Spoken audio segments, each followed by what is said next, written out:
आप सुन रहे हैं श्रीमद् भागवत गीता चतुर्थ अध्याय। यह ज्ञान शब्द परमार्थ ज्ञान अर्थात तत्व ज्ञान का, कर्म शब्द कर्मयोग अर्थात योग मार्ग का और संन्यास शब्द सांख्य योग अर्थात ज्ञान मार्ग का वाचक है। विवेक ज्ञान और शास्त्र ज्ञान भी ज्ञान शब्द के अंतर्गत है। इस चौथे अध्याय में भगवान ने अपने अवतरित होने के रहस्य और तत्व सहित कर्मयोग तथा संन्यास योग का और इन सब के फलस्वरूप जो परमात्मा का तत्व यथार्थ ज्ञान है उसका वर्णन किया है। इसलिए इस अध्याय का नाम ज्ञान कर्म संन्यास योग रखा गया है। अब भगवान पुनः उसके संबंध में बहुत सी बातें बतलाने के उद्देश्य से उसी का प्रकरण आरंभ करते हुए पहले 3 श्लोकों में उस कर्मयोग की परंपरा बतलाकर उसकी अनादिता सिद्ध करते हुए प्रशंसा करते हैं। श्री भगवान बोले, मैंने इस अविनाशी योग को सूर्य से कहा था। सूर्य ने अपने पुत्र वैवस्वत मनु से कहा और मनु ने अपने पुत्र राजा इक्ष्वाकु से कहा। हे परंतप अर्जुन, इस प्रकार परंपरा से प्राप्त इस योग को राज ऋषियों ने जाना, किंतु उसके बाद वह योग बहुत काल से इस पृथ्वी लोक में लुप्त प्राय हो गया।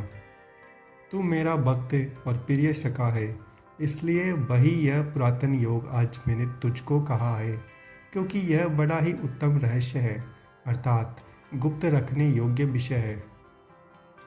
उपयुक्त वर्णन से मनुष्यों को स्वाभाविक ही यह शंका हो सकती है कि भगवान श्री कृष्ण तो अभी द्वापर युग में प्रकट हुए हैं और सूर्यदेव मनु एवं इक्ष्वाकु बहुत पहले हो चुके हैं, तब इन्होंने इस योग का उपदेश सूर्य के प्रति कैसे दिया। अतएव इसके समाधान के साथ ही भगवान के अवतार तत्व को भली प्रकार समझने की इच्छा से अर्जुन पूछते हैं। अर्जुन बोले, आपका जन्म तो अर्वाचीन अभी हाल का है और सूर्य का जन्म बहुत पुराना है अर्थात कल्प के आदि में हो चुका था।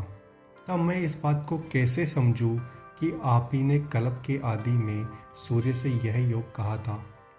इस प्रकार अर्जुन के पूछने पर अपने अवतार तत्व का रहस्य समझाने के लिए अपनी सर्वज्ञता प्रकट करते हुए भगवान कहते हैं, हे परंतप अर्जुन, मेरे और तेरे बहुत से जन्म हो चुके हैं। उन सबको तू नहीं जानता, किंतु मैं जानता हूँ। भगवान के मुख से यह बात सुनकर कि अब तक मेरे बहुत से जन्म हो चुके हैं, यह जानने की इच्छा होती है कि आपका जन्म किस प्रकार होता है और आपके जन्म में तथा अन्य लोगों के जन्म में क्या भेद है। अतएव इस बात को समझाने के लिए भगवान अपने जन्म का तत्व बतलाते हैं। मैं अजन्मा और अविनाशी स्वरूप होते हुए भी तथा समस्त प्राणियों का ईश्वर होते हुए भी अपनी प्रकृति को अधीन करके अपनी योग माया से प्रकट होता हूँ। इस प्रकार भगवान के मुख से उनके जन्म का तत्व सुनने पर यह जिज्ञासा होती है कि आप किस किस समय और किन किन कारणों से इस प्रकार अवतार धारण करते हैं। इस पर भगवान 2 श्लोकों में अपने अवतार के अवसर, हेतु और उद्देश्य बतलाते हैं। हे भारत, जब जब धर्म की हानि और अधर्म की वृद्धि होती है तब तब ही मैं अपने रूप को रचता हूँ अर्थात साकार रूप से लोगों के सम्मुख प्रकट होता हूँ।